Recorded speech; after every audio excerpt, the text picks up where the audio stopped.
National Weather Service in Norman has issued a severe thunderstorm warning for central Grady County in central Oklahoma, southeastern Caddo County in southwestern Another severe thunderstorm warning. 6 p.m. Central Daylight Time. At 5:21 p.m. Central Daylight Time, a severe thunderstorm was located near Cement, moving northeast at 25 miles an hour.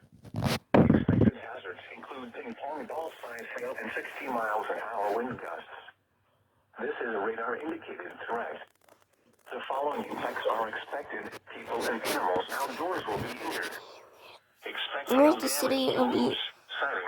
What the city or town will be impacted by severe thunderstorm? Locations impacted include Chickasha, Surreal, Alec, Verdon, Cement, Amber, Nord. Not Oklahoma City.